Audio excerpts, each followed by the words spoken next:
दोस्तों, mathematics science का एक ऐसा टूल है जिसके एप्लीकेशन आपको हर एक फील्ड में देखने को मिलेंगे। न केवल मैथमेटिक्स हमको अलग अलग कैलकुलेशन मॉडल देती है, बल्कि इन कैलकुलेशन मॉडल के बेसिस पर जो हमको रिजल्ट मिलते हैं वो अपने आप में काफ़ी रिमार्केबल होते हैं, जिसके ऊपर आज हमारी टेक्नोलॉजी वर्क करती है। न केवल हमारी आज की टेक्नोलॉजी बल्कि हमारे पूर्वजों के द्वारा डेवलप की हुई एंशिएंट टेक्नोलॉजी भी इन्हीं मैथमेटिकल कंसेप्ट पर काम करती है, जिसके प्रूफ्स आपको इस धरती पर मौजूद तमाम architecture and ancient historical monuments में देखने को मिल जाएंगे। इन स्ट्रक्चर्स को देखकर हमको ये पता चलता है कि that our ancestor were quite advance in terms of mathematics. पर हम सब बचपन से जिस मैथमेटिक्स को पढ़ते हुए आ रहे हैं उसके कुछ प्रिंसिपल्स हैं। हम मैथमेटिक्स के डिटर्मिनिस्टिक नेचर की स्टडी करते हुए आ रहे हैं। बचपन से जो हमने मैथमेटिक्स पढ़ी है और जिसको हम पढ़ रहे हैं उसमें हमको या तो आंसर मिलता है या फिर हमारे आंसर से जुड़े हुए क्लोज अप्रॉक्सीमेशंस मिलते हैं। मीन्स हम मैथमेटिक्स में सर्टेन इक्वेशन को सॉल्व करते हैं और उन इक्वेशन से मिलने वाली वैल्यूज़ को हम अपने आंसर की तरह ट्रीट करते हैं। जैसे कि जब हम साइमल्टेनियस इक्वेशन को सॉल्व करते हैं देन हमको कुछ वैल्यूज़ मिलती हैं जिसको हम कहते हैं कि ये हमारा आंसर है। पर अगर ध्यान से देखा जाए तो हम अपने आंसर की पर्टिकुलर वैल्यू को सॉल्व करना ही चाहते हैं, पर हमारे सामने प्रॉब्लम तब आती है जब हमको इन इक्वेशंस का आंसर नहीं मिलता।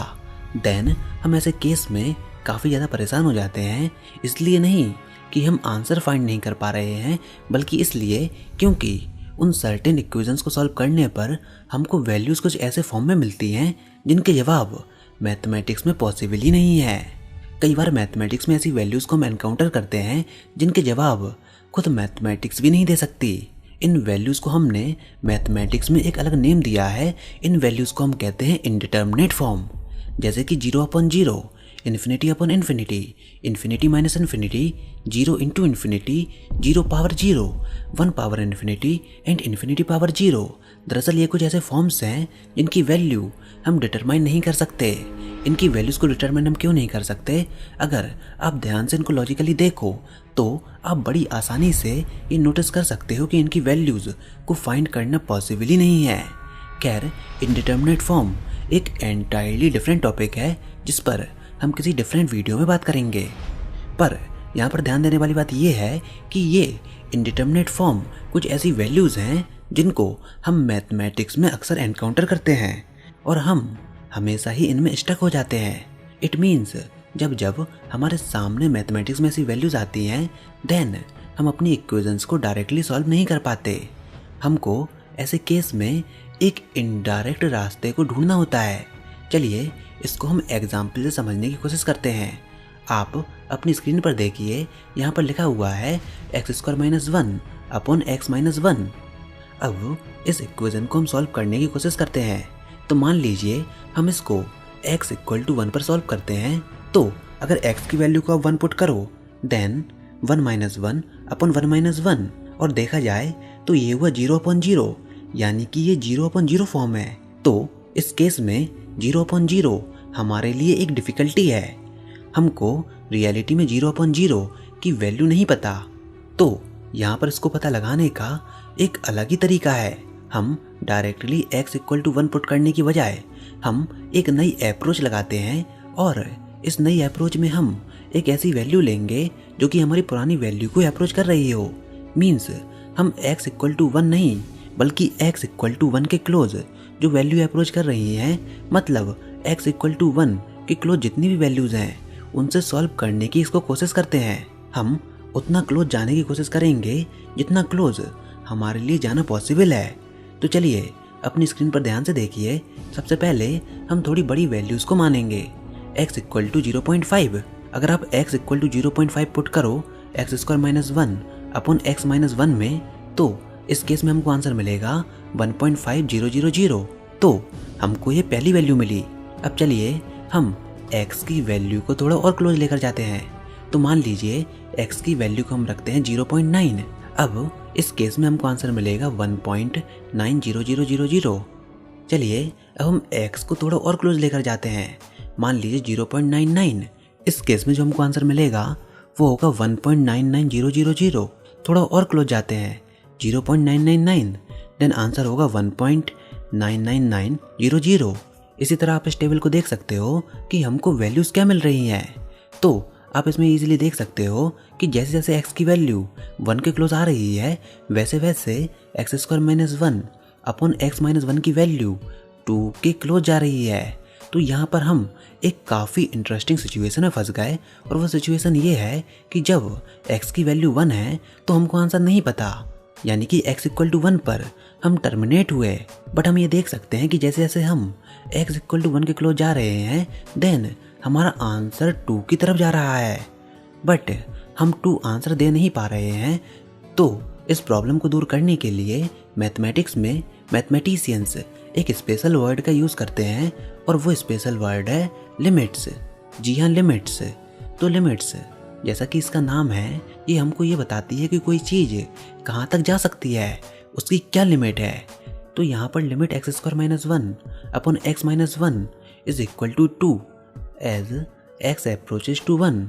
अभी जो मैंने आपको स्टेटमेंट कही कि जब x 1 को अप्रोच करता है मतलब 1 के काफ़ी क्लोज चला जाता है देन इस इक्वेशन की लिमिट हमको 2 मिल जाती है। मतलब लिमिट्स ये कहने का एक स्पेशल तरीका है कि हम भूल जाते हैं कि क्या होगा जब हम उस पॉइंट पर पहुंच जाएं, बट जैसे जैसे हम उस पर्टिकुलर पॉइंट के काफ़ी क्लोज पहुंच जाते हैं देन हमारा आंसर इस केस में 2 के काफ़ी क्लोज पहुंच जाता है। अब जैसा कि आप इस ग्राफ में देख सकते हो यहाँ पर एक होल है, मतलब यहाँ पर एक गैप मौजूद है। मतलब 1 पर क्या वैल्यू है आई डोंट नो, हमारा ग्राफ यहाँ पर मिसिंग है। बट यहाँ पर हम ये भी देख सकते हैं कि जब x की वैल्यू 1 की तरफ जा रही है देन y की वैल्यू 2 की तरफ बढ़ रही है, एंड जब वो 1 से ज़्यादा बढ़ रही है तो उसको भी आप देख सकते हो कि ग्राफ कंटिन्यू हो रहा है। ये बिल्कुल उसी तरह से है जैसे कोई एथलीट किसी माउंटेन पर चढ़ रहा है और किसी पर्टिकुलर पॉइंट पर आने पर उसको रास्ता नहीं मिला, पर यहाँ पर हमने केवल एक साइड से चेक किया, हमको दूसरी साइड से भी चेक करके देखना होगा कि क्या पता कि क्या हो जाए। जिस तरह हमने 0.5 से 0.99 तक वैल्यू को चेक किया उसी तरह अब हम नंबर लाइन के दूसरी तरफ से चेक करेंगे। 1.5 से चलते हुए 1.0001 तक इसको लेकर जाएंगे। तो फिर से आप इस टेबल को देखिए, हम x की वैल्यू को 1.5 रखते हैं तो इस केस में x² - 1 अपॉन x - 1 की वैल्यू हमको मिलेगी 2.5। 1.1 को रखते हैं तो आंसर हमको मिलता है 2.1000। इसी प्रकार आप इस टेबल में देख सकते हो कि जैसे जैसे हम x की वैल्यू को 1 की तरफ क्लोज लेकर जा रहे हैं तो हमारा आंसर 2 की तरफ अप्रोच कर रहा है। तो यहाँ पर दोनों साइड से वैल्यूज मैच हो रही हैं। पर अब मैं आपको एक और ग्राफ दिखाता हूँ। आप इस ग्राफ को देखिए, यहाँ पर 0 से a के बीच में आप देख सकते हो कि जो लेफ्ट हैंड साइड में लिमिट है उसकी वैल्यू 3.8 है, पर जो राइट हैंड साइड में लिमिट है उसकी वैल्यू है 1.3। मतलब ऐसे केस में लेफ्ट हैंड साइड और राइट हैंड साइड की लिमिट मैच नहीं हो रही है। तो इसका मतलब limit x approaches to a of function fx doesn't exist, मतलब ये लिमिट एग्जिस्ट ही नहीं करती। तो इसका मतलब limit x approaches to a of a function fx doesn't exist, मतलब ये लिमिट एग्जिस्ट ही नहीं करती ना। अब ऐसा भी नहीं है कि लिमिट का कंसेप्ट केवल डिफ़िकल्ट फंक्शन पर ही एप्लीकेबल होता है, बल्कि ये उन सारे फंक्शंस पर भी एप्लीकेबल होता है जिनकी वैल्यूज हम पहले से ही जानते हैं। अब चलिए हम यहाँ पर एक इंटरेस्टिंग आइडिया को लेकर आते हैं। लिमिट के कंसेप्ट के द्वारा हम इन्फिनिटी के क्लोज जाने की कोशिश करते हैं। तो हम जानते हैं कि इन्फिनिटी एक स्पेशल आइडिया है जहाँ तक कोई भी नहीं पहुँच सकता। तो हम एक इंटरेस्टिंग क्वेश्चन से स्टार्ट करते हैं। तो क्वेश्चन ये है कि 1/∞ की वैल्यू क्या है। तो इसका आंसर हमको नहीं पता। हमको इसका आंसर क्यों नहीं पता? क्योंकि इन्फिनिटी कोई नंबर नहीं है, ये असल में एक आइडिया है। चलिए अब इस आइडिया को अप्रोच करने की हम कोशिश करते हैं। तो इन्फिनिटी का मतलब है काफ़ी ज़्यादा लार्ज वैल्यूज। तो हम स्मॉल वैल्यू से स्टार्ट करते हैं, x = 1 पुट करते हैं तो 1/x की वैल्यू होगी 1। x = 2 पुट करते हैं तो 1/x की वैल्यू होगी 0.5। 4 पुट करते हैं तो वैल्यू होगी 0.25। 10 पुट करते हैं तो वैल्यू होगी 0.10। ऐसे ही हम वैल्यूज़ को बढ़ाते जाएं तो अगर हम 1000 पुट करते हैं तो वैल्यू होगी 0.00010। तो यहाँ पर आप ये देख सकते हो कि जैसे जैसे वैल्यूज़ बढ़ रही हैं हम 0 की तरफ अप्रोच कर रहे हैं। तो अब हम यहाँ पर एक काफ़ी इंटरेस्टिंग सिचुएशन में हैं। तो हम ये नहीं कह सकते कि क्या होगा जब x की वैल्यू इन्फिनिटी तक पहुँच जाए, पर यहाँ पर आप देख रहे हैं कि 1/x की वैल्यू जीरो को अप्रोच कर रही है जैसे जैसे हम बड़े नंबर की तरफ जा रहे हैं। तो ऐसे में हम यूज़ करते हैं concept of limit. Limit x tends to infinity 1/x equal to 0।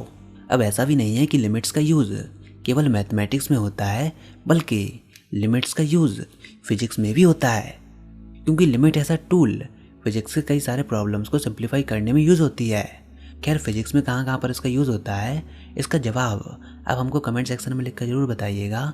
फिलहाल आपको लिमिट के कंसेप्ट का आइडिया ज़रूर लग गया होगा कि आखिर हम इसका यूज़ मैथमेटिक्स में क्यों करते हैं और कहाँ पर करते हैं और कब करते हैं। तो फिलहाल आज की वीडियो में बस इतना ही।